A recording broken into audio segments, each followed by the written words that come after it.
General,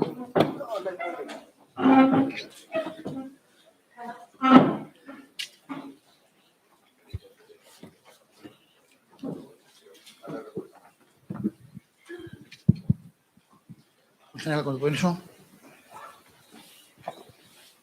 Bienvenidos al Instituto de Historia y Cultura Militar, al Salón Ejército Español, y también bienvenidos los que vean esta conferencia que va a quedar grabada. No se está transmitiendo en directo, pero quedará grabada y se podrá ver a partir ya de esta noche en el canal de YouTube que se llama Directos del Ejército de Tierra. Es muy fácil encontrar. Mi general. Buenas tardes a todos. Sean bienvenidos al Instituto de Historia y Cultura Militar, a su sede central aquí en Madrid, en el Paseo de Moret.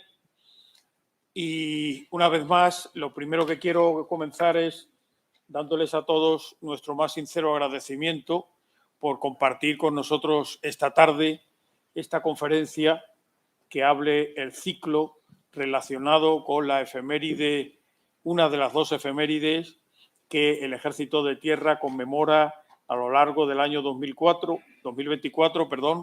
que no es ni nada más ni nada menos que 500 años de historia en común entre Perú y España.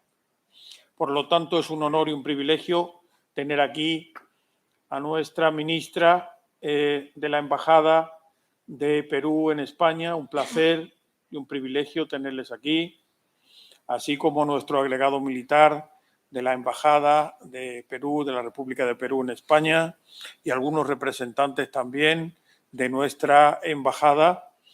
Decirles que es un honor tenerles aquí en esta casa, que se honra precisamente con ser el organismo que custodia el patrimonio del Ejército de Tierra español desde aquella lejana ordenanza de 1503 que nuestros reyes católicos, en la que nuestros reyes católicos daban carta de naturaleza al Ejército de Tierra. Por lo tanto, nos corresponde a todos los que trabajamos en esta casa la custodia de esa historia de nuestro Ejército de Tierra, que no es otra que una parte importantísima de la historia de nuestra querida patria España, y como nos gusta mucho decir aquí en esta casa, de los que también formaron parte de España en una época de nuestra historia, también en nuestras naciones de Hispanoamérica, a las que tanto cariño le tenemos, tanta vinculación y, por supuesto, tanta historia en común compartimos. Desde el año 1524, en el que nuestro Francisco de Pizarro puso pie por primera vez en el territorio, hasta la fecha en la que nuestro querido Perú, a través de sus guerras de emancipación, obtiene la independencia, pues han pasado 500 años que estamos conmemorando, 500 años de historia, 500 años de cultura, 500 años de lengua en común, que hacen que precisamente hoy podamos entendernos en esa maravillosa lengua que nos legó Cervantes y que ha sido conservada a lo largo de toda esta historia en nuestros territorios de allende los mares que fueron y que hoy nos honran con su presencia. Como decía, esta conferencia de hoy da el banderazo de salida a una efeméride que hemos preparado con mucho cariño y que queremos que sea el refrendo de todos esos lazos que se ponen de manifiesto a lo largo de estos 500 años. Por lo tanto, sin más preámbulo más, y como lo más importante de esta tarde es precisamente el conferenciante, que nos va a deleitar a buen seguro con una magnífica conferencia, vamos a dar ya paso a el presentador de este conferenciante de hoy y también nos hablará de la Asociación Héroes de Cavite, que tan magnífica labor hace en defensa de esa historia común entre España y Perú. Muchas gracias a todos por su presencia y damos la palabra ya a quien corresponde.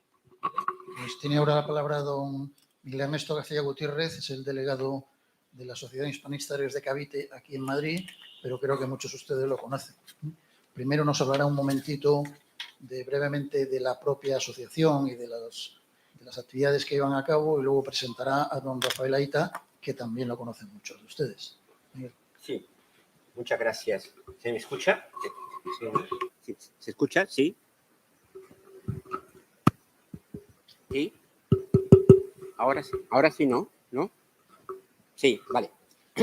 Buenas. Bueno, en primer lugar, quisiera agradecer al instituto, en su nombre, por supuesto, a mi general, don Antonio Ruiz Benítez, y al general, don Andrés Feire, porque nos ha permitido, como asociación Eres de Cavite, asociación hispanista, el poder participar y poder colaborar en estas efemérides que se van a realizar con respecto a lo que ya ha comentado. Muchas gracias por vuestra asistencia. Héroes de Cavite, muy rápidamente, es una asociación que se creó dentro de lo que se puede hablar de un esfuerzo de trabajo de la sociedad civil organizada. De este concepto de sociedad civil organizada, se han creado varias asociaciones, entre ellas la nuestra, y esta asociación lo que tiene como fin principal, o como fin, mejor dicho, es promover la hispanidad poniendo en valor el papel de España y la hispanidad en el mundo.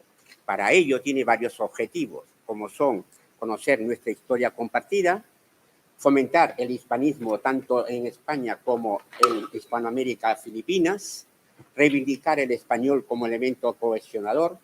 No olvidemos, y esto lo sabemos muy bien, pero me gusta reiterarlo, somos 500 millones de hispanos con lengua nativa, el español.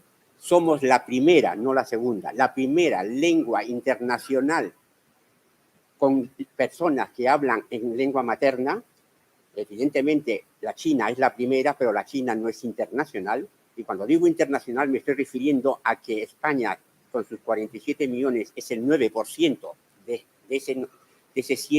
esos 500 millones que hablan el español con lengua nativa. Bien, y para hacer estos objetivos, lo que hacemos es una cantidad de actividades, y dentro de lo que es actividades, conferencias, videoconferencias, charlas, exposiciones, revistas monográficas, todo relacionado con la divulgación de la hispanidad. Giras para los que son exponentes como el señor Rafael Aita, que lo hizo este semestre pasado, el año pasado.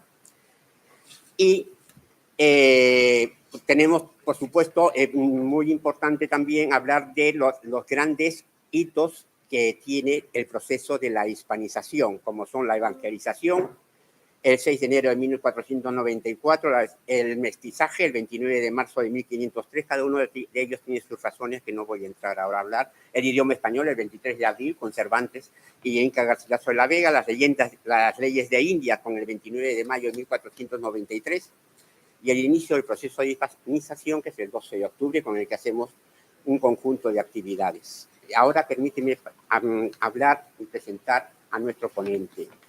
Don Rafael Aita es peruano, es ingeniero. Es ingeniero y también tiene el magíster en Administración Estratégica de Empresas y Master Business Administration en una universidad holandesa. Su carrera siempre está ligada en el tema de la ingeniería y es docente en la Universidad de Lima de Perú. Pero, y ese es el motivo por el que está aquí, él, conociendo Machu Picchu, él mismo lo dice, se cuestionó muchísimas cosas que le habían enseñado en el colegio, como me ha sucedido a mí, que yo también soy peruano, y yo me vine a España a los 18 años. Y entonces se puso a estudiar, a indagar más en este tema, y por eso ahora es un hispanista y escritor, ha escrito varios libros sobre la hispanidad, sobre todo relacionados con el Perú, sobre la historia del Perú. Entre ellos está Cazando mitos, donde se cuentan cosas que no se han hablado en los colegios, Los Incas Hispanos, que fue la gira que se hizo, que he comentado anteriormente, Pachacútec, el estratega del imperio, un libro bastante interesante y recomendable, El secreto del último Inca. El título de la ponencia, Historia compartida entre España y Perú, lo que me enseñaron y lo que aprendí después, lo dice todo. No tengo aquí un listado de información y no lo voy a decir. Yo creo que lo dice todo. Para terminar, para que entiendan por qué es tan importante el hecho de dar este tipo de conferencias y divulgar la información, os comento un resultado de un estudio que hizo la Real, ¿cómo se llama? La Real Escuela de, perdón, lo diré. Real Academia, no, Real Instituto Elcano, perdón, el Real Instituto Elcano, que hizo una encuesta en varios países hispanoamericanos relacionados con varias preguntas, y entre una de ellas era, ¿qué país o nación tuvo mayor influencia en su país durante los siglos XVI, XVII y XVIII, durante esos 300 años? Bien, el 40% de los consultados no mencionaron España. Pusieron otro país, Estados Unidos, Inglaterra, Francia. Es realmente para cuestionarse muchísimas cosas. El 40%, y estamos hablando no solo de peruanos, de mexicanos, argentinos, chilenos, estamos hablando de una encuesta general. No mencionaron España durante esos 300 años, como si tuviese borrado la historia de España compartida con el Perú. Nada más, muchísimas gracias y doy el paso al señor don Rafael Ayala.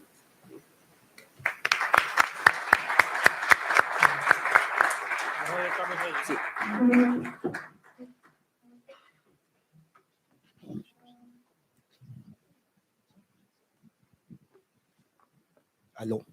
Aló, listo.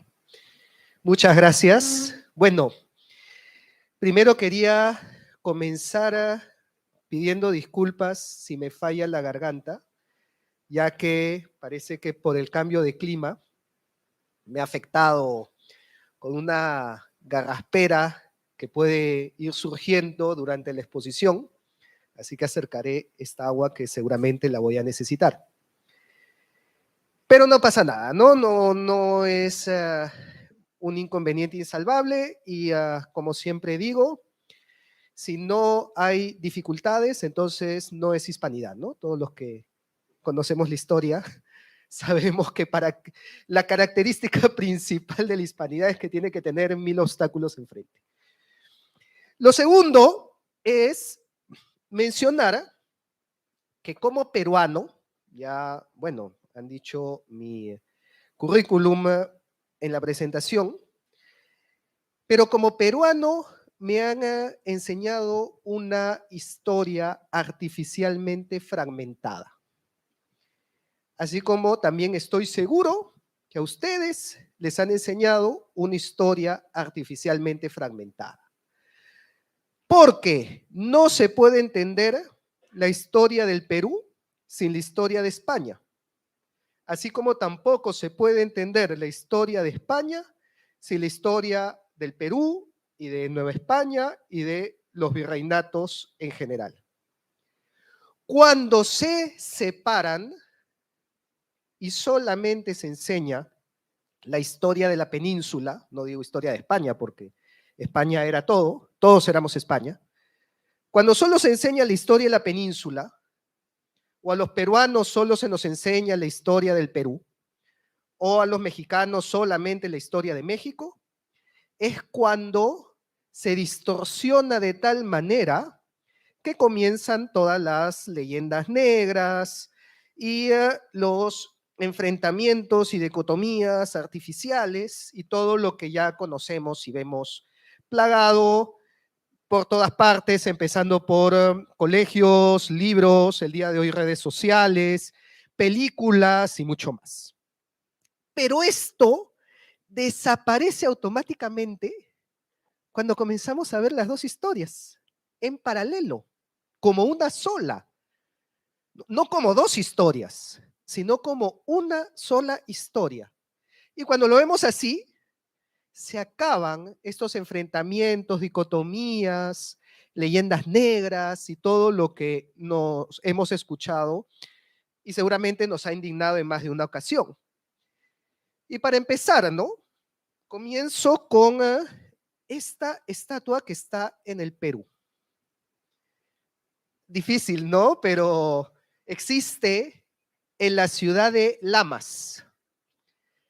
Y solamente esta estatua ya nos rompió toda la leyenda negra, ¿no? Todo lo que nos dicen con la conquista, todo lo que tanto se repite de que los españoles malvados llegaron solamente a robar y a saquear y a matar a los pobres indígenas inocentes, se nos cae con esta estatua. Y es que cuando estudiamos la historia del Perú, encontramos que el imperio inca estaba en una guerra civil, una guerra fratricida entre Huáscar y Atahualpa. De tal manera que cuando llega Francisco Pizarro, Atahualpa estaba más preocupado de Huáscar que de Pizarro mismo. Y eso responde a una pregunta, ¿no? Si Atahualpa estaba preso en Cajamarca por 200 españoles y a las afueras de Cajamarca tenía un ejército de más de 10,000 personas, ¿por qué no les ordenó que lo liberen, no? Lógico, ¿no? Lo más lógico hubiera sido, oigan, estos 10,000, vengan, pásenles por encima, no, que tenían pólvora, ya pues, hubiera matado 10, 20, 100, 1,000, 5,000. Los otros 5,000 les pasaban por encima, ¿no? ¿Por qué no lo hizo? Y es que en ese momento Atahualpa tenía la cabeza en Cusco, a tal punto que la orden que dio fue maten a Huáscar. Fíjense. ¿Y qué hizo con Pizarro? Le entrega como esposa a su hermana. Atahualpa le entregó a Quispe Sisa, que era su hermana, como esposa a Pizarro, porque esa era la manera inca de establecer una alianza. Los incas hacían alianzas con los curacas, entregando pues parientes, ¿no? Hermanas, hijas, y así, bueno, como han hecho muchísimas culturas, ¿no? Pero nos hace ver que desde su prisión, Atahualpa estaba buscando cómo establecer una alianza con Pizarro en contra de Huáscar, que le tenía más miedo que Huáscar se entere que estaba preso, y eso significa que Cusco tome fuerza de nuevo contra Atahualpa. Ya ahí se comienza a derrumbar el famoso mito de españoles que vinieron a matar a los incas. Porque lo que encontramos es que la guerra civil, la guerra entre hermanos, preocupaba más que el mismo Pizarro. Y es por eso que cuando Huáscar es ejecutado y Pizarro se da cuenta de que ya hubo un cambio de poder y ejecuta a Atahualpa y viaja hasta Cusco junto con el nuevo Inca, con Manco Inca, Pizarro es recibido en Cusco, y cito las probanzas de la época de Toledo, es recibido con holgura, que significa con fiesta, con alegría. Algo que es inimaginable para el indigenismo de hoy, ¿no? Oye, ¿cómo Cusco iba a celebrar la muerte del Inca, de Atahualpa? Al contrario, el día de hoy se indignan en Cusco, ¿no? Mataron a Atahualpa, qué gran afrenta. Cusco lo festejaron, porque veían a Atahualpa más bien como el enemigo invasor. Que ahora muchos dicen, no, los españoles invadieron el Perú. En Cusco consideraban más invasor a Atahualpa. Y eso lo dice el libro de José Antonio del Busto, que menciona que en la fecha de fundación española de Cusco se dio la fundación española y su liberación de los ejércitos de Quito. Porque en Cusco a los de Atahualpa los veían como los de Quito. Recuerdan que eran los del norte, ¿no? Que eran los que estaban en el Chinchaysuyo, que habían sido muy rebeldes, habían habido sublevaciones con los caranquis, con los quitos, desde la época de Huayna Cápac, y había entonces cierta rivalidad. Y es ahí donde nos damos cuenta que no existía pues un bando español contra un bando inca, sino que existía un bando atahualpista, un bando huascarista y un bando pizarrista, que después se dividía en un bando también almagrista, porque también Pizarro entra en guerra civil con Almagro Y no podemos decir que había un bando español como tal, porque entraron en guerra entre ellos. Entonces, dividir esta historia entre españoles malos contra incas buenos e inocentes, se cae cuando comenzamos a entenderla así. Y por lo tanto, es por eso que el día de hoy se habla de en la conquista de una alianza hispano-inca. No solamente alianza con las etnias locales, ¿no? Huancas, Huaylas, Chancas, Tayanes. Los mismos incas apoyaron a los españoles. O sea, los incas cusqueños, ¿no? Los incas que estaban en contra de Atahualpa. Y es por eso que Pedro de Peralta señala que la incorporación del Reino del Perú al Imperio Hispano fue principalmente a través de pactos, antes de que por la fuerza o por la guerra. Y eso encontramos cuando comenzamos a estudiar la historia del Perú fuera de ideologías. Y ya nos comienza a cambiar lo que siempre nos han dicho, ¿no? Y lo que muchas veces nos genera como un autoflagelamiento de qué horror todo lo que se hizo España por el mundo. Y al ver lo que realmente sucedió, se desmorona, ¿no? Por eso dice que para 1560 los descendientes de las panacas incaicas vivían cómodamente entre los españoles, mantuvieron sus tierras, palacios, siervos, recibían pensiones concedidas por la corona, administraban lucrativas actividades económicas. Eran ricos, nobles, con títulos otorgados por cédulas reales de la corona española. Y un ejemplo es este señor que ven acá, ¿no? Marcos Chihuantopa Inca, que según, bueno, yo tuve la oportunidad de ver este cuadro en vivo y en directo en Cusco. Y pude leer lo que dice acá, acá se lee todavía un poco, ¿no? Marcos Chihuantopa Inca, de la casa de Capas Yupanqui. Inca, católico por la gracia de Dios y alférez real de los incas. Nos cambió todo lo que nos han dicho, ¿no? Que a nosotros nos dijeron, sí, pobrecitos, los incas los mataron, los exterminaron, los erradicaron. Y encontramos que en pleno virreinato tenemos más bien una nobleza inca, católica y con títulos nobiliarios. Y es por eso que hasta el día de hoy en el Perú se mantiene pues un fuerte catolicismo que lo vemos en las estadísticas. Los más católicos son el pueblo andino.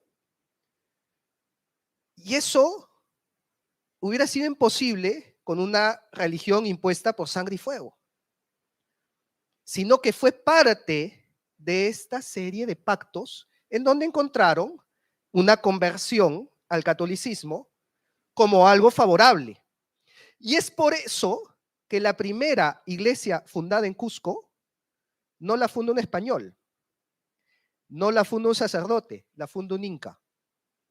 La iglesia de San Cristóbal, que el día de hoy los que han ido a Cusco conocen la iglesia de San Cristóbal, que está camino a Sacsayhuamán, que la funda Paullo Inca, porque entrega parte de sus tierras para que se funde esa iglesia. Paullo Inca, hijo de Huayna Cápac, ¿no? Entonces, oye, ¿cómo explicas esto? Pero si a mí me habían dicho que los españoles vinieron a imponer y a someter y a dominar. Y claro, eso se dice en el Perú, eso nos han dicho a todos. Porque no se entiende, y acá regreso otra vez a España, no se entiende el sistema político que regía España. España era una monarquía compuesta, definida por Solórzano como un conjunto de reinos, estados y señoríos bajo un mismo monarca manteniendo su identidad institucional y legal. Y que se da con el matrimonio de Isabel la Católica y a Fernando de Aragón, que une los reinos y España se convierte en una unión de reinos. Entonces, para la mentalidad de la época, la unión de reinos era algo que estaba presente. Y eso se aplicó en el Perú. Entonces, ahora regresamos al Perú.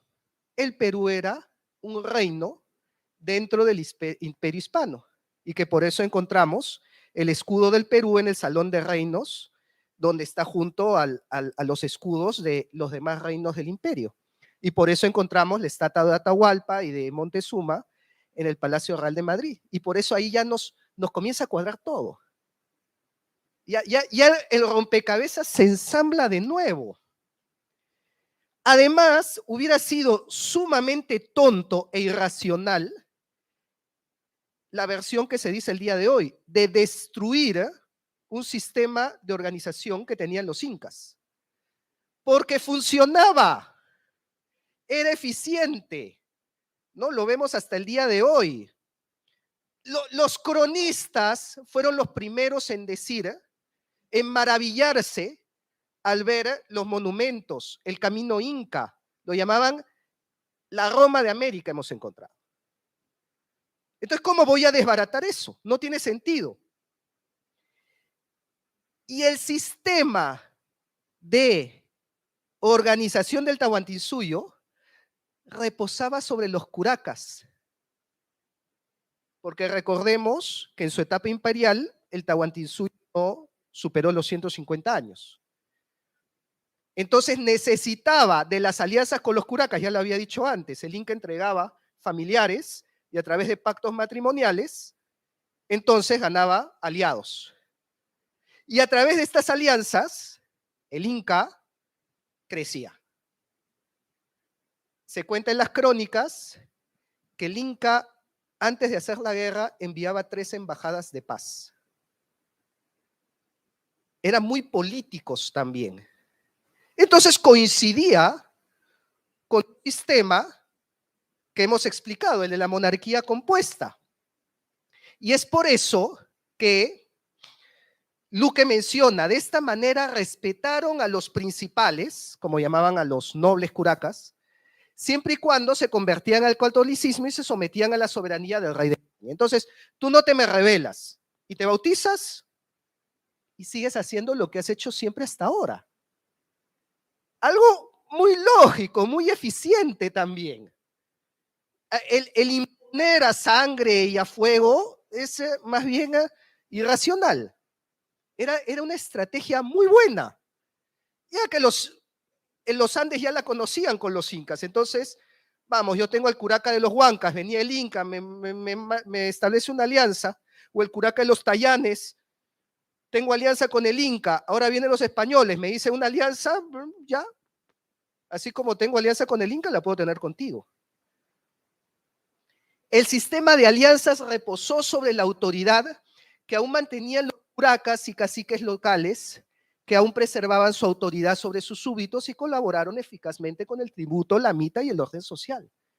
Entonces comenzamos a entender el virreinato y comenzamos a entender cómo funcionaba esta organización y por qué fue eficiente y por qué tuvo el tamaño que tenía. Vamos, miren lo que era el virreinato del Perú, desde Panamá hasta la Patagonia. Era pues territorio extenso, más grande que toda Europa. Necesitabas de una estrategia descentralizada para ser gobernado. Sin embargo, esta estrategia cambia con el evento más importante para la historia del Perú. Yo he tenido la oportunidad de dar muchas charlas en colegios, no solamente a alumnos, sino a profesores de historia en los colegios. Y una de las preguntas que me encanta hacerles es, ¿por qué la Guerra de Sucesión Española fue el acontecimiento más importante de la historia del Perú? Y se quedan fríos. Y ahí recibo varios tipos de respuesta. La más común es, ¿qué es la Guerra de Sucesión Española? Porque estoy seguro que ustedes la han estudiado, pero en el Perú, ni por acá. Nunca nos comentaron de la Guerra de Sucesión Española. Entonces, ahí yo les muestro estos mapas y les digo, fíjense, tengo el mapa del Perú en 1542, el que había mencionado, desde Panamá hasta la Patagonia. Y cuando llegan las reformas borbónicas y se crea primero el virreinato de Nueva Granada y luego el virreinato del Río de la Plata, entonces, este es el mapa del Perú. Pregunta, ¿cuál es el mapa más parecido al actual? Y ahí me dicen, ¡ah! De ahí viene entonces. Claro. De ahí vienen las fronteras del Perú. Prácticamente la mayor parte de las fronteras peruanas se constituyen en las reformas borbónicas, más aún cuando la audiencia de Charcas pasa al Río de la Plata. Entonces, el mapa del Perú sucede en gran medida gracias a las reformas borbónicas y del cambio de dinastía entre los Habsburgo y los Borbones. Pero hay algo más. Cuando termina la guerra, ¿alguna vez ustedes se han preguntado qué sucedió con los austracistas de España que estaban a favor de los Habsburgo y que pelearon la guerra de sucesión a favor de los Habsburgo? Desaparecieron. Buena pregunta, ¿no? Claro, hubo una guerra de sucesión y hubieron españoles que pelearon a favor de los Habsburgo. ¿Qué pasó con ellos? Ya no se quedaron en España. Adivinen a dónde fueron. A los territorios de América. Y entre los territorios de América terminaron en el Perú. Y algo que no nos enseñan es la corriente austracista en el Perú, donde incluso tuvimos virreyes y más de 30,000 españoles austracistas emigraron de la península bajo Felipe V. Y eso generó una corriente austracista en el Perú. Y esa corriente austracista decantó en rebeliones. ¿Y en cuál fue la más importante de ellas? Y comenzamos a entender qué pasó con Túpac Amaru II. Otro sujeto sometido a 1000 leyendas negras, ¿ah?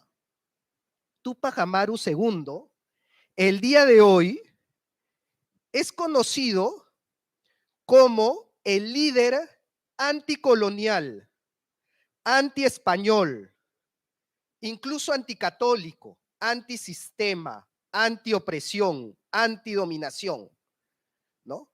El héroe del anticolonialismo de América. Casi un Che Guevara andino. Así es como lo pintan hoy a Túpac Amaru II. Y que bueno, incluso ha inspirado movimientos de terrorismo en el Perú, por ejemplo, ¿no? Movimiento revolucionario Túpac Amaru II, o los famosos Tupamaros de Uruguay también, ¿no? Y de repente nos encontramos que Túpac Amaru II, José Gabriel Túpac Amaru, le escribe una carta al obispo de Cusco, que la pueden encontrar en la página del Congreso de la República, que guarda todos los documentos y los tiene en red. Es más, ponen este mismo texto y van a encontrar que Google lo redirige hasta la página del Congreso de la República, que tiene todas las cartas escritas por Túpac Amaru II.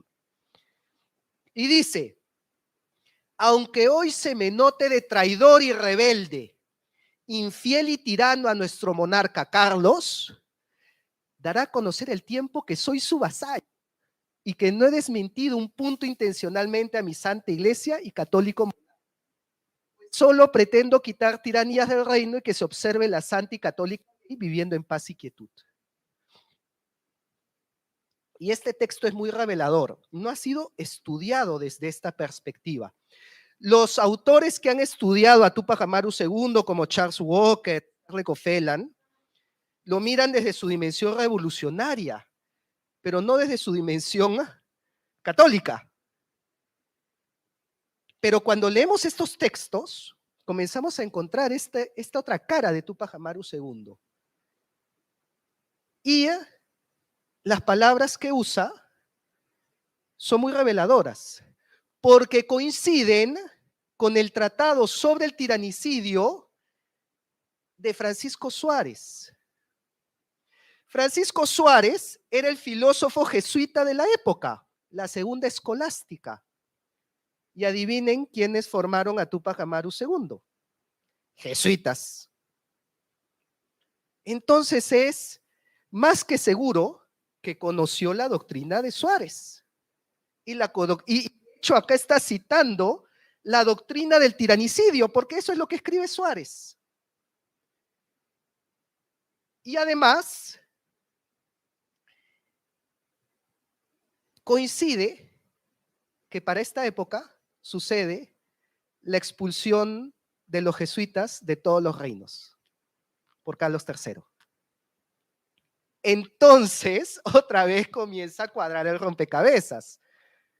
Claro, pónganse los zapatos de Túpac Amaru II, ¿no? No es para justificarlo, sino para entenderlo.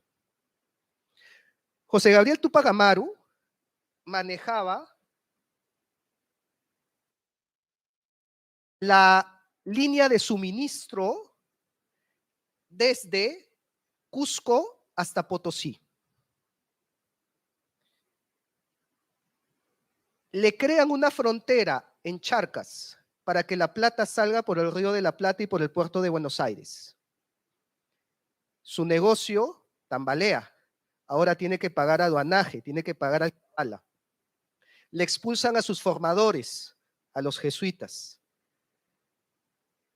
Entonces, hace una solicitud para pedir el marquesado de Oropesa, porque con un título nobiliario no pagabas impuestos. Ampay me salvo. Se la niegan. En Cusco se la niegan. Y los que se lo niegan precisamente son los descendientes incas, que no lo reconocieron nunca como descendiente inca él. No los españoles, porque él apela a Lima. Y en Lima, bueno, burocracia hasta el día de hoy, los que conocen cómo funciona Lima, no le contestaron, de hecho no le han contestado hasta el día de hoy. Porque ahí es donde está la sublevación y bueno, ya todo se desmadra. Entonces, le niegan el marquesado de Oropesa, le crean una frontera donde tenían la cadena de suministro, le expulsan a sus formadores y además tenía conocimiento de la doctrina de Francisco Suárez que decía, es legítima una sublevación ante un mal gobierno. Y comenzamos a entender el pensamiento de la época, muy lejano al Túpac Amaru de hoy, que era anticolonial. Vamos, por favor. Se dará a conocer el tiempo que soy su vasallo, que no he desmentido un punto intencionalmente de mi santa iglesia y católico monarca. Aquí estamos hablando de anticolonialismo, por Dios, ¿qué es esto, no? Y entonces aquí cabe la pregunta, ¿era Túpac Amaru ostracista? Bueno, ya sabemos que primero reclamó un título nobiliario, así que muy anticolonial eso no es, ¿no? Segundo, reclamo por la creación de aduanajes y alcabalas, eso ya lo he explicado. Pero lo más revelador que he encontrado es la última carta que firma Túpac Amaru y se le encuentra cuando lo capturan. También la pueden encontrar en la misma fuente que dije antes. Esta carta la firma como Don José I, por la gracia de Dios, Inca Rey del Perú, Santa Fe, Quito, Chile, Buenos Aires, continentes de los mares del sur, señor de los Césares y Amazonas y del Gran Paititi, comisionado distribuidor de justicia y piedad divinas, etcétera, etcétera, etcétera. Y yo les pregunto, los títulos que reclama Túpac Amaru no son la geografía del Perú de los Austrias. Fíjense, Santa Fe, Quito, Buenos Aires, Chile, está reclamando el territorio de lo que se le conoció en la época como el Gran Perú. Así que no se puede descartar que Túpac Amaru II nunca se sublevó contra la corona, sino que se sublevó contra las reformas borbónicas. Lo cual tiene mucho sentido si hablamos que Cusco, además, era una sociedad conservadora. Hasta el día de hoy, en los Andes del Perú son ultraconservadores, los que han ido lo conocen, y las reformas borbónicas tuvieron un carácter modernista y laico. Así que otra vez nos comienza a cuadrar el rompecabezas. Y explica esto que los procesos siguientes, y estoy hablando del proceso de la independencia, no fue un proceso, no fue una guerra entre españoles y americanos, que es otra cosa que también nos enseñan. En el Perú expulsamos a los españoles con la independencia y acabamos con el yugo de la dominación española. En el Perú, la guerra de independencia no fue contra los españoles. Fue una guerra entre conservadores y liberales. Que dicho sea de paso, esa guerra, y ustedes lo conocen mejor que yo, ya se venía librando desde España. Porque en la época España estaba en su propia guerra de independencia contra Napoleón, contra la invasión napoleónica, y se forman las Cortes de Cádiz. En un gobierno en paralelo que hace la Constitución de la Pepa, la famosa Constitución de Cádiz, y en desconocimiento del rey francés. Ahora yo les hago una pregunta. Si en España estaban desconociendo al rey francés, ¿qué íbamos a hacer en el Perú? ¿No? Hay que sumar 1 más 1 nomás. Y es por eso que las Juntas de Quito, en 1809, dice, el mismo derecho que tiene ahora Sevilla para formar interinamente una Junta Suprema de Gobierno, tiene cualquiera de los reinos de América. Lógico. Claro. Y lo mismo sucedió con la Junta de Buenos Aires, con la Junta de Chile, y también en Nueva España, donde pues el famoso discurso del cura Hidalgo terminaba con viva el rey Fernando. Un paradójico para un movimiento que supuestamente iba a ser en contra de la corona española, ¿no? Pues la Constitución de Cádiz, les comento que se juramentó en Huancayo. Y los que somos peruanos sabemos que en Huancayo, esta bonita plaza se llama la Plaza de la Constitución. Y no por ninguna constitución peruana, por la Constitución de Cádiz. ¿Por qué hice juramento? Entonces, ¿qué creerían que iba a pasar cuando luego Fernando VII no reconoce la Constitución de Cádiz? El problema que había en España se trasladó al Perú. Y eso es lo que sucede y lo voy a ir explicando paso a paso.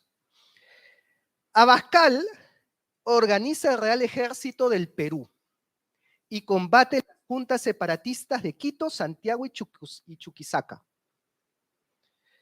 De hecho, el famoso historiador peruano Jorge Basadre dice, cuando España no tenía rey, el Perú encontró un rey en Abascal.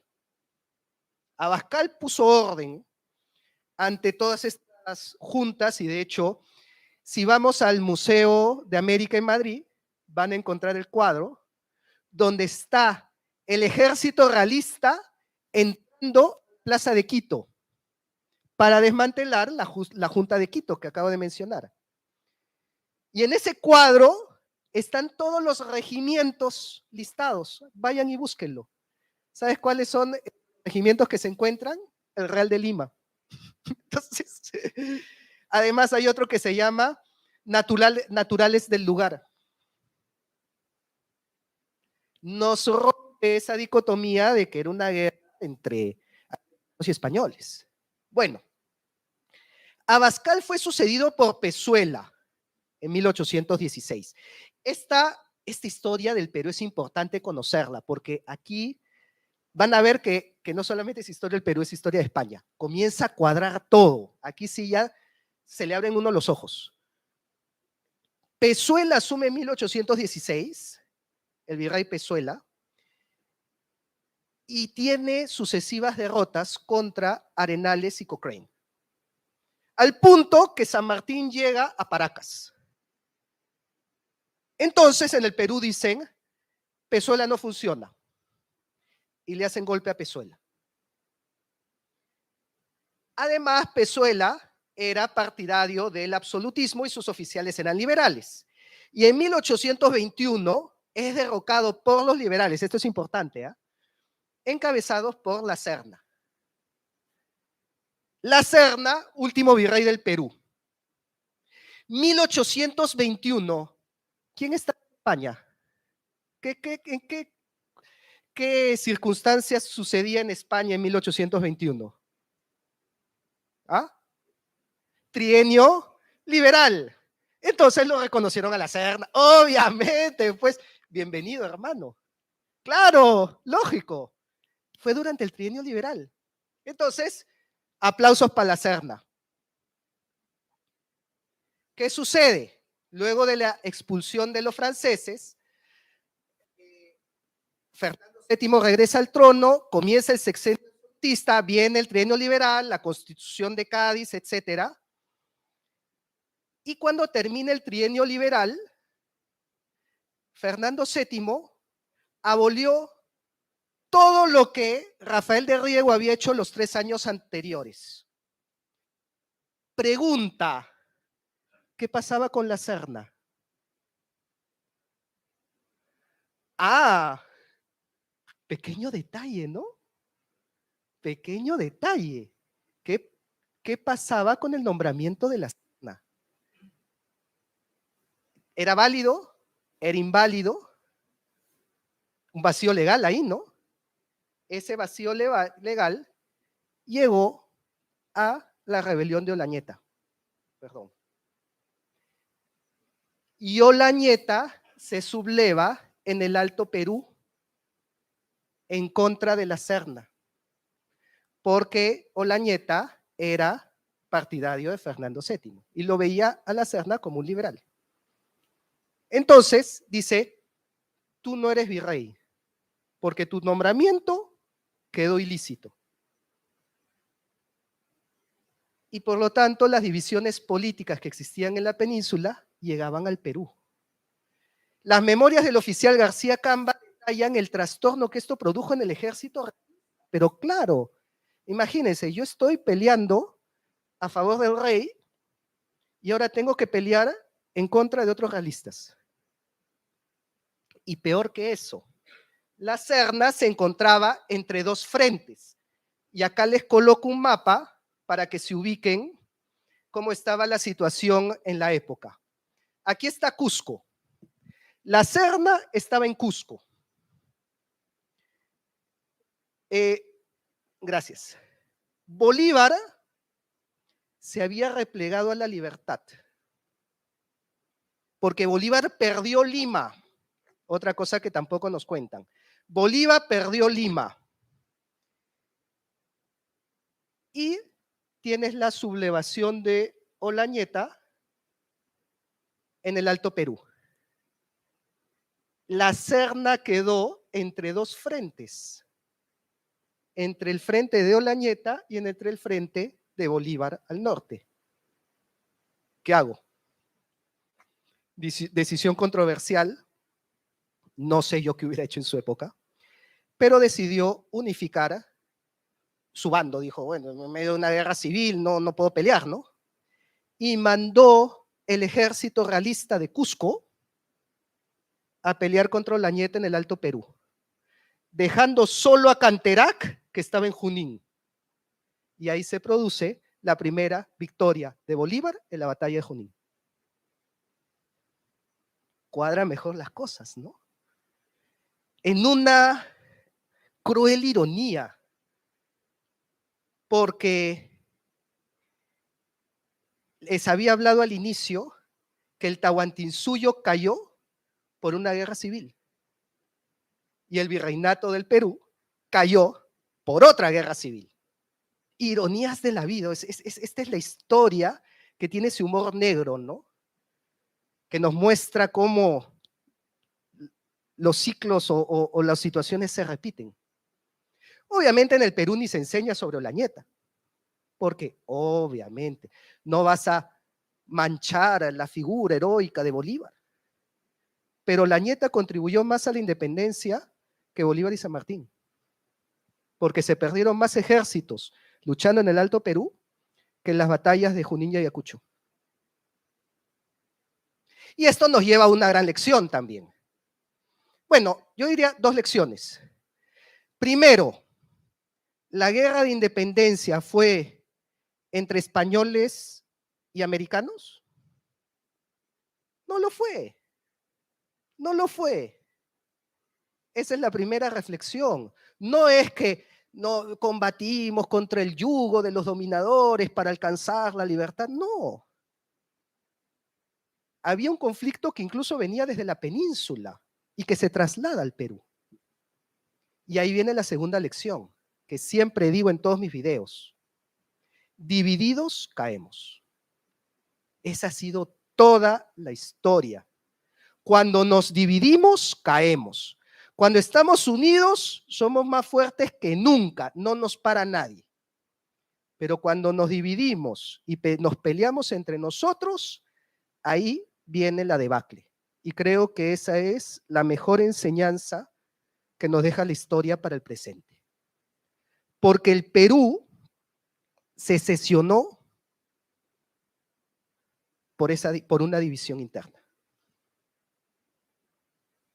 Cuando nos peleamos entre nosotros, es que se rompieron las historias entre Perú y España. Que habían estado unidas, Perú fue el último. Perú fue el último. Era el bastión realista. Es más, de ahí, de Perú salían los ejércitos para luchar contra San Martín y Bolívar. Fiel hasta el fin. Fue tan fiel el Perú que cuando la Serna firma la capitulación de Ayacucho, en Cusco no la reconocen y nombran un nuevo virrey, Pío Tristán. Esa otra historia que tampoco nos cuentan. Pero es que hasta ese punto, ya cuando la Serna dijo, ya mira, ya capitulación, chao, dicen, no, acá seguimos. Y por un mes estuvo desde la batalla de Ayacucho, que fue el 9 de diciembre, hasta 31 de diciembre, 30 de diciembre más o menos. Pío Tristán fue un virrey peruano, que dijeron, no, acá. Sin mencionar de Antonio Huachaca, ¿no? Que formó un bastión realista hasta entrado el siglo XIX. Y es precisamente lo que cuenta Casimiro Olañeta. Entonces contaba la España con un ejército de 20.000 hombres, de los que desaparecieron en las batallas de Salo, Cotagaitilla y Lava, más de 10.000. Y lo que quedó anarquizado y sin moral fue batido en Junín y Ayacucho, terminado en Tumula por la misma causa. Fíjense que se perdieron más tropas, lo que les decía, peleando en el Alto Perú, que peleando en Junín y Ayacucho. Nos cuestiona la importancia de Bolívar en el proceso de independencia, ¿no? Así que, cuando comenzamos a estudiar la historia así, en paralelo, cómo la historia de España influía en el Perú y cómo la historia del Perú también influía en España, como una sola historia, ¿se dan cuenta que ya no hay pie a leyendas negras? ¿Se dan cuenta que ya no hay pie a decir, ah, sí, que los españoles vinieron a matar, a saquear el yugo español de 300 años? Solito se desmorona. Lo que pasa es que artificialmente hemos dividido una historia que no se puede separar, porque hemos sido un solo pueblo, un solo imperio. Y cuando la separan es que comienza estas leyendas negras, estos enfrentamientos que nunca existieron, estas dicotomías entre conquistadores y conquistados, o entre españoles e incas, cuando fueron más aliados que enemigos. Así que ahí está la importancia de estudiar nuestra historia en común y ver la historia del Perú no como parte de la historia universal, sino como parte de su historia también, porque es historia de España, al igual que la historia de España es historia del Perú y se debería enseñar así. Y eso nos ayudaría también a hermanarnos más y evitar estos errores que ya hemos visto. Que cuando tenemos rencillas es cuando peor nos va. Entonces, esa es la reflexión que les quería dejar. Y pues doy paso a preguntas, ¿no? Entiendo de que también había algún tiempo de preguntas. Muchas gracias.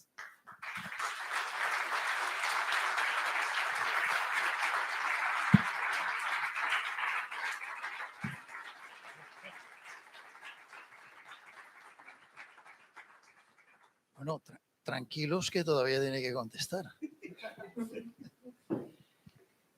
Bueno, tenemos por lo menos unos 20 minutos y les voy a recordar las normas del coloquio. Los que son habituales de aquí las conocen, pero algunos nuevos, ¿eh? Y son 3. La primera, por favor, el que quiera intervenir, levante la mano, que así lo identificamos y le acercan un micrófono, no solo para que le escuchen bien en la sala, sino para que quede bien grabado y se escuche también por internet. La segunda norma dice que no vale hacer 2 preguntas, ¿eh? Una solo, para que todo el mundo pueda intervenir. Y la tercera es que no traten de dar conferencias, ¿eh? Pueden preguntar algo o hacer un comentario, pero breve, ¿eh? Ven que don Rafael Aita ha venido disfrazado como que estaba de la voz, pero no es verdad, ¿eh? O sea que sin piedad le pueden preguntar. Venga, vamos allá.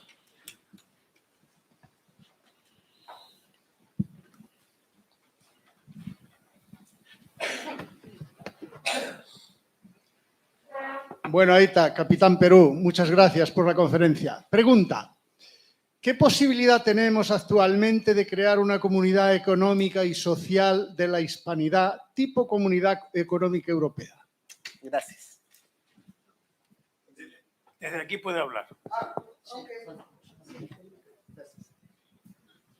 Bueno, siempre se está hablando, ¿no?, de una unión política, una unión económica, o de repente una mancomunidad de naciones, como tienen los ingleses, que bueno, hay que aprender de lo malo y copiar lo bueno, o aprender de lo bueno también, ¿no?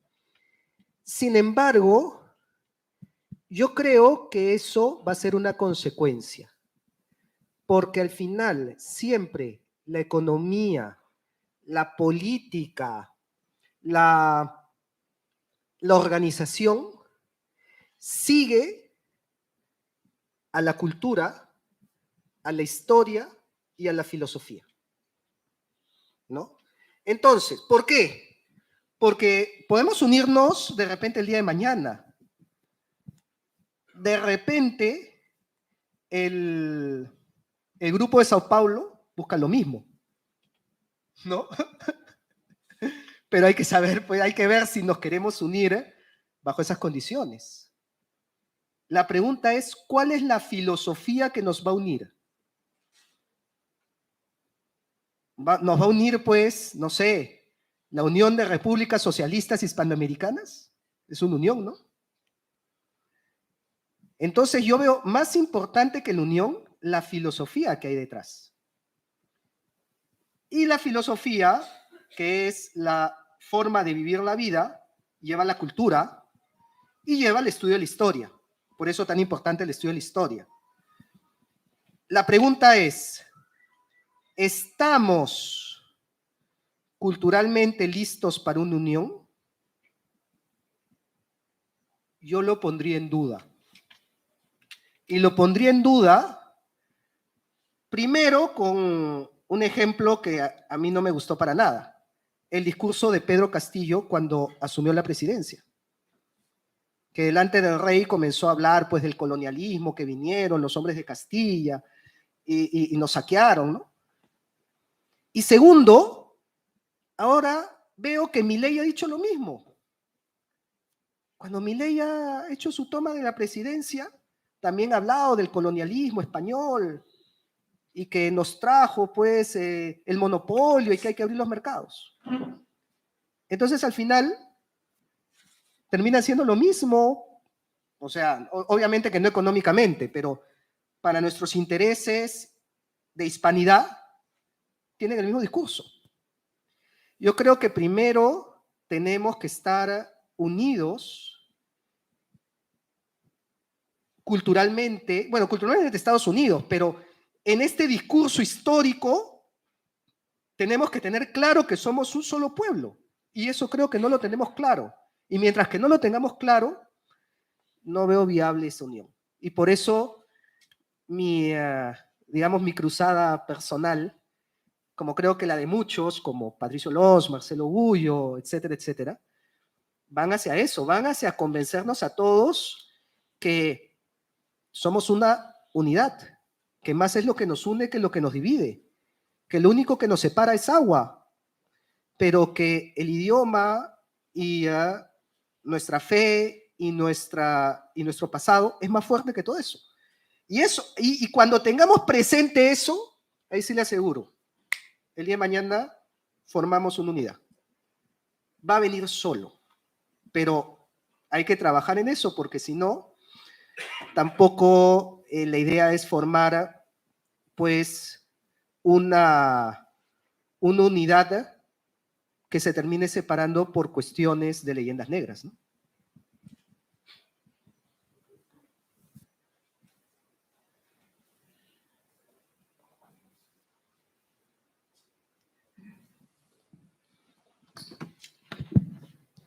De todo, muchas felicitaciones por la conferencia. Quisiera preguntarles qué efecto hubiera tenido si el Tratado de Tarapaya entre Valdés y Olañeta hubiera llevado a cabo en realidad frente a la batalla de Ayacucho, si la independencia se hubiera dado tanto en Perú como en América. Gracias. ¡Wow! Hacer un ¿qué pasaría si? Se ha vuelto famoso los ¿qué pasaría si?, ¿no? Han sacado un capítulo recontra negro legendario sobre eso. Es muy difícil decir qué hubiera pasado si, porque, vamos, ¿cómo sabemos si eso no hubiera, o sea, se hubiera mantenido, ¿no? Si hubiéramos formado realmente un bloque en contra del movimiento de Bolívar. O si en algún momento se hubiera roto por alguna otra división que estaba muy presente, ¿no? O sea, en ese momento las divisiones entre liberales y, ¿cómo llamarlos? No realistas, porque los liberales también eran realistas en España. Fernandistas, de repente, estaban muy presentes. Había un quiebre realmente fuerte que venía de lo sucedido en la península. Entonces, si eso hubiera sido algo permanente o continuo, es difícil de saber. Y sin embargo, no es el único episodio, ¿no? Sabemos que existían entre más de 15,000 hombres a punto de partir a América también para luchar contra Bolívar. Y no se pudo dar por por las disputas internas en España. También me preguntaría, ¿qué hubiera pasado si esos 15.000 hombres llegaban? 15.000, 20.000. Mira, yo le digo nomás los números en Ayacucho. En Ayacucho, un ejército tenía unos 6.500, el de Sucre, y el ejército realista casi 9.000. O sea, sumabas los dos ejércitos y no alcanzaban las tropas que iban a venir desde España. ¿Hubieran podido hacerle frente? Jamás, pues, ¿no? Jamás. Entonces, claro, ¿qué hubiera pasado si hubieran llegado realmente esas tropas? ¿Qué hubiera pasado si un rey español hubiera llegado al Perú de la misma manera como un rey portugués llegó a Brasil? Ese es otro que pasaría así, ¿no? Entonces, de repente yo catalogaría estos hechos con el nombre de una película, ¿no? Que si recuerdo bien se llama Una serie de eventos desafortunados. Porque se dieron todas las condiciones, tal vez para que se dé de la peor manera. Yo creo que si el Perú hubiera resistido más a Bolívar, España le daba su independencia. Estoy seguro de eso porque es algo que ya se hablaba desde Cádiz. O sea, ya era un tema que estaba sobre la mesa. Entonces,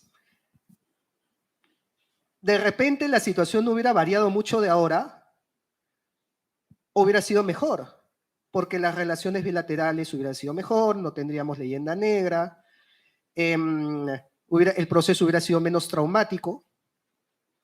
Así que de repente se dio de la peor manera posible por toda esta suma de hechos, lo cual es lamentable, pero que nos da mucho para aprender. Y precisamente tenemos que aprender a no repetir esos errores.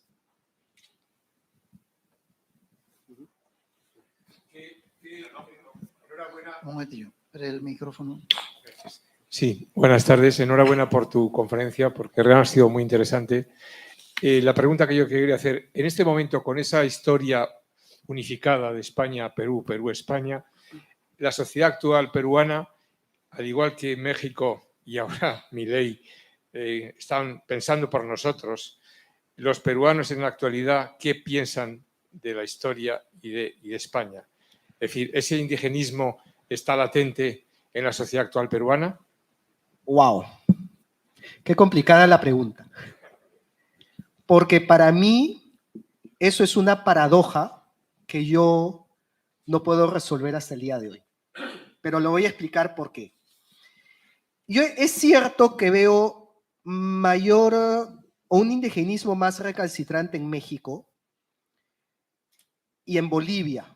Creo que son los dos países más indigenistas.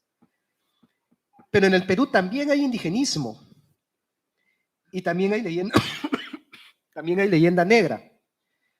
De hecho, cada vez que voy a Cusco, cada guía que me toca me dice exactamente lo mismo. La pared del Coricancha estaba forrada en oro hasta que vinieron los españoles y se llevaron todo el oro y nos dejaron pobres. Eso ya, yo lo espero, ya, yo lo asumo como que sí. ¿No? O me dicen, esta pared la construyeron los españoles y cuando vino el terremoto se cayó, pero la pared inca no se cayó, ¿no? Entonces, los incas eran más avanzados porque mira cómo no se caía la pared inca. Y escucho eso y esa misma persona que me ha dicho eso, luego me dice que es cargador del patrón Santiago. y la última vez que estuve en Cusco, el Corpus Christi, ¿no? Elisa lo va a recordar, que estuvimos ahí justo haciendo el documental de José Luis López Linares, y le dije, tienen que ir a Cusco para que vean la procesión de Santiago. Y en Cusco lo sacan en procesión los mismos negrolegendarios que te dicen que los españoles, ¿cómo es posible? Tenemos que luchar contra ellos. Están sacando a Santiago Apóstol, que dicho sea de paso, no es cualquier Santiago, ¿no? Encima es Santiago Matamoros. Cosa que en España también sería recontra controversial, pero en Cusco lo sacan a Santiago Matamoros. Y yo les pregunto, oye, ¿tú sabes quién es Santiago? Y me dicen, nuestro patrón. Y digo, ya, pero también sabes de dónde viene. O sea, es patrón de España. Ah, sí, sí, sí. Sí, pero como que algo, ok, ya está bien. Y yo le digo, ¿cómo pueden combinar? O sea, lo más hispano que se me puede ocurrir en la vida. No sé si alguien acá me puede mencionar un caso más hispano que sacar en procesión a Santiago Apóstol. ¿No? A mí no se me ocurre ninguno. Quemarlo. ¿No? Entonces... Que también es muy español. Ah, bueno, sí. Y vamos, y yo lo veo en las iglesias, en el arte barroco, en la música.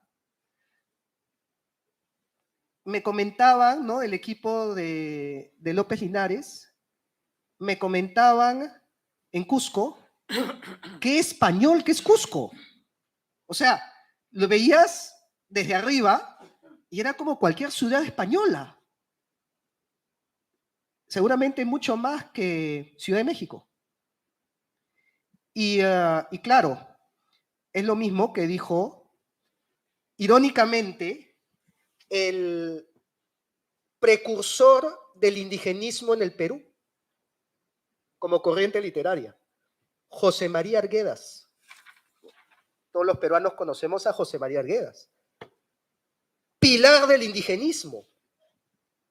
Y cuando estudió su doctorado, viene a España, específicamente a Zamora, para hacer su tesis doctoral.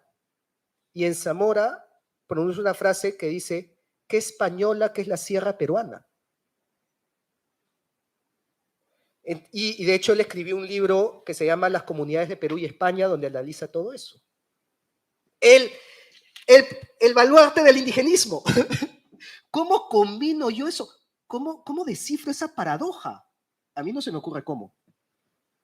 O sea, yo cómo puedo ver que tienen tanta devoción patronal, barroca, procesiones, alfombras de flores, la Semana Santa de Ayacucho.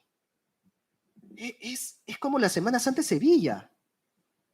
Las fiestas patronales, o sea, se ha mantenido mejor incluso que en Lima. Pero al mismo tiempo te da la leyenda negra. Entonces no me cuadra a mí, yo digo, pero ¿cómo combinan los dos? Me hace pensar que ha sido un discurso que ha sido inculcado en la cabeza, pero que esencialmente mantienen el ADN hispano, pero es como si te hubieran puesto un cassette de leyenda negra, pero mantienes tu ADN. Un conflicto tremendo, ¿no? Pero vamos, en eso estamos y creo que por eso en el Perú, si bien existe indigenismo, leyenda negra, no es tan fuerte como en otros países. Tenemos tiempo quizá para una pregunta más. Una seguro que sí. Ahí. Buenas tardes, muchas gracias. Bueno, como usted es hispanista, quería preguntarle, y Bolivia también estuvo en el Perú dentro de la historia, ¿por qué se llama la capital La Paz? ¿Porque hubo alguna paz que se firmó allí? Nada más que eso, perdone. No conozco personalmente la historia de Bolivia, más allá de la época que fue Perú. Sí sé que muchos de sus nombres cambiaron con su independencia, ¿no? Chuquisaca, ¿no? Sucre, nombre moderno, y el mismo nombre de Bolivia, que originalmente era la República de Bolívar, ¿no? En un acto de egocentrismo, megalomanía sin precedentes. ¿Cuál es el origen del nombre de La Paz? Tendría que buscarlo, pero no es mi especialidad. Venga, como ha sido muy breve, quizá todavía hay tiempo de otra. Rápido, venga. Un segundo, el micrófono. Un momento. Sí, Ahí pues, va. enhorabuena por la conferencia. En estas guerras que ha dicho de independencia, que eran entre liberales y conservadores, los indígenas, ¿qué papel jugaban? Eran realistas. Y eso, cuando eso lo dio en Cusco.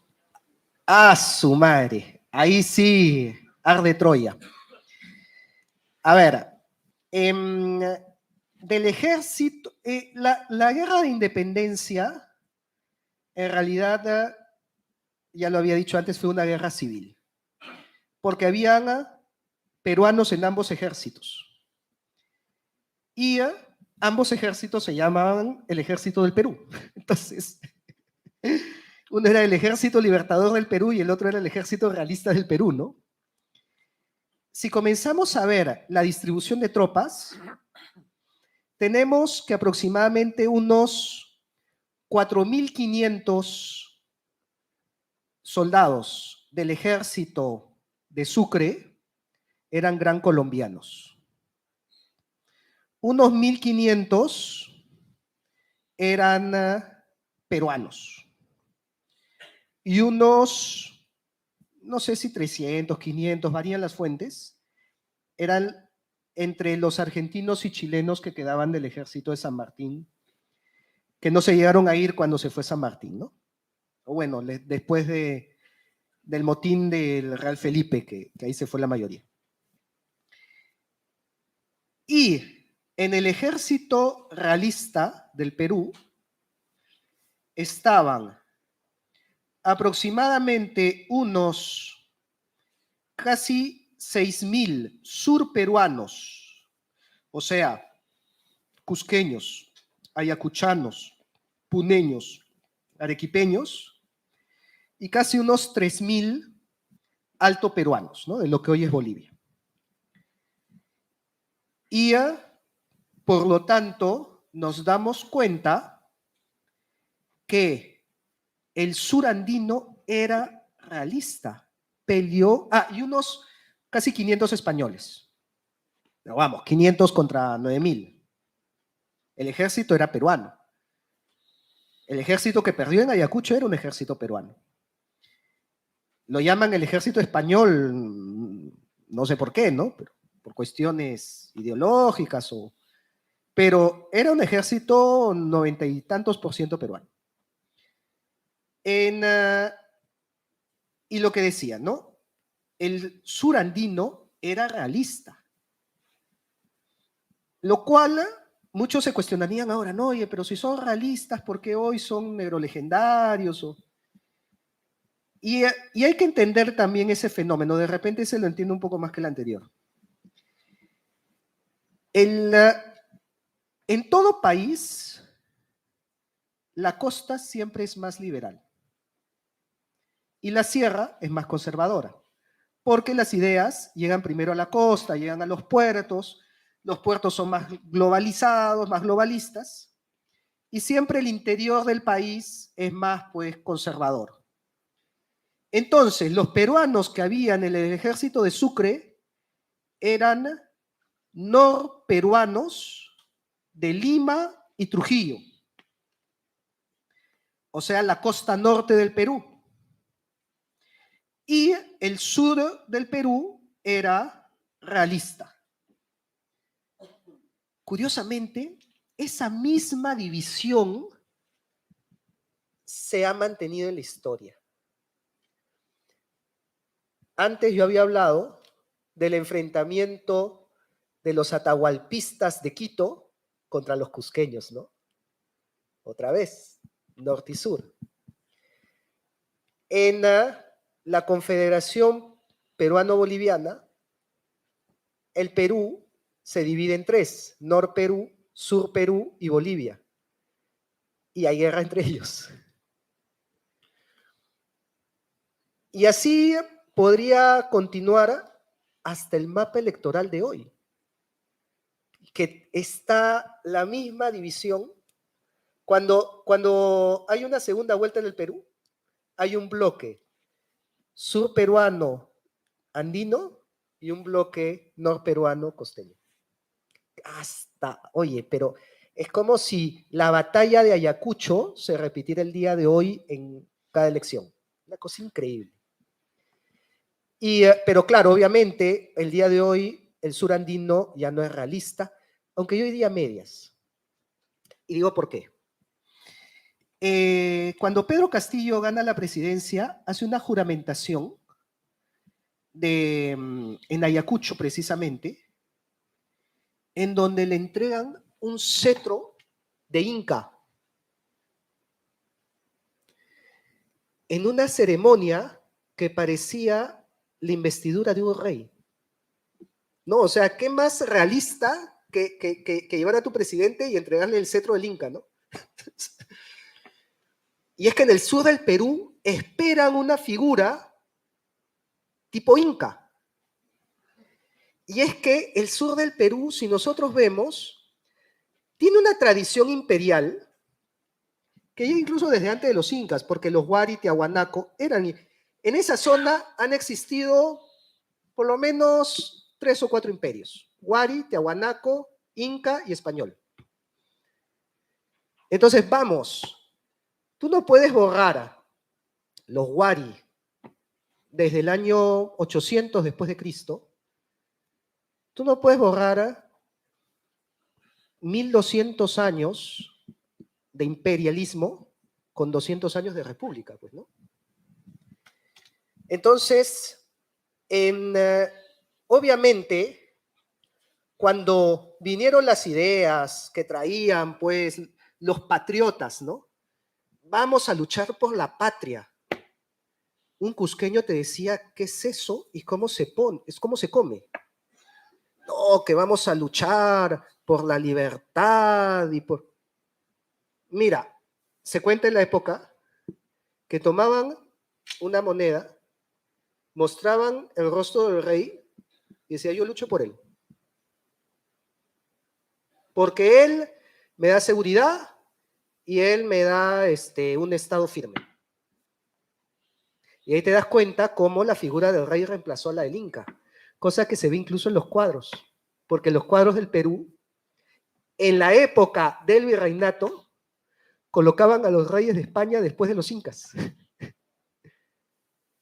Y hay cuadros en Cusco, en Lima, más o menos hay 3 o 4 cuadros que he identificado. Ya los van a ver en el documental de López Linares, porque también le dije, tienes que grabar esto. Salen los 14 incas, desde Manco Cápac hasta Atahualpa. Y después de Atahualpa, Carlos V, Felipe II, Felipe III y los demás reyes de España, como sucesores de los incas. Claro, un cusqueño ve eso y dice, yo lucho por él. Y de hecho, los descendientes incas lo llamaban al rey de España con el título de Inca. Eso aparece en un cuadro que se hizo a Carlos II, donde se dice, a nuestro poderosísimo Inca, don Carlos II, augustísimo emperador de América. Entonces ahí se comienza a entender por qué el andino, el cusqueño, el puneño era realista. Porque vienen pues de una tradición de miles de años. Y para ellos era lo más lógico y lo más concreto.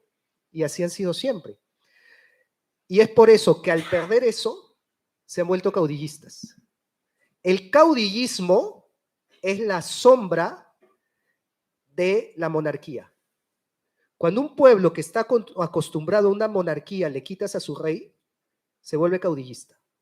Y te va a buscar a cualquier líder improvisado, como muchas veces lo hemos hecho en Perú. No importa si sea de izquierda o de derecha, eso lo saben los peruanos. Saben que en el Perú hemos corrido detrás de cualquier presidente caudillista de izquierda o de derecha. Han aplaudido igual a Odría, que era de derecha, que a Velasco, que era de izquierda. A Sánchez Cerro, que era ultraderecha, también lo aplaudían. Caudillismo. Porque es la sombra del rey que tanto anhelo. Y eso es un problema el día de hoy, ¿no? Entonces, ahí vemos muchos de los conflictos comienzan a tomar sentido. Bueno, pues España y el Perú tienen 500 años de historia común y harían falta otros 500 para rememorarlo, pero no tenemos tanto, ¿eh? Tenemos que terminar ahora. Mi general, si quieres cerrar. Bueno, pues en primer lugar, creo que hablo en nombre de todos si felicitamos al profesor Rafael Aita por esta magnífica conferencia que nos ha impartido esta tarde. Y yo fundamentalmente creo que deberíamos felicitarle por su valentía y por su franqueza. De esta manera, el profesor Aita se une a una corriente que reivindica el verdadero valor de la historia desde el punto de vista notarial, no desde el punto de vista interpretativo. Y empezaré citando a grandes hispanistas como es nuestro común premio Nobel, don Mario Vargas Llosa, que reivindica esa figura de España y Perú como un todo. También se ha citado aquí a nuestro hispanista argentino, don Marcelo Gullo, que también ha compartido esta tarima, reivindicando el hispanismo. A doña Elvira Roca Barea, andaluza y española, que también en sus libros lo reivindica. Y alguien norteamericano que a mí me gusta reseñar, que es Stanley G. Payne, que es otro gran hispanista. Y sobre todo, todos estos autores tratan de hacer justicia a un legado de una nación que va más allá de un grupo de avariciosos, codiciosos, lujuriosos y transportadores de enfermedades, como en alguna ocasión, quizás en más ocasiones de la cuenta, se ha tachado al legado español en Hispanoamérica. Esa leyenda negra que muchos enemigos de España se han dedicado a trazar y, lo que es más grave aún, a intentar imbrincar dentro del pensamiento colectivo de una gran nación como fue España, produce un movimiento pendular hoy en día que está reflejado hoy aquí por nuestro profesor Aita, pero también por esos grandes hispanistas, algunos de los cuales hemos reseñado esta tarde.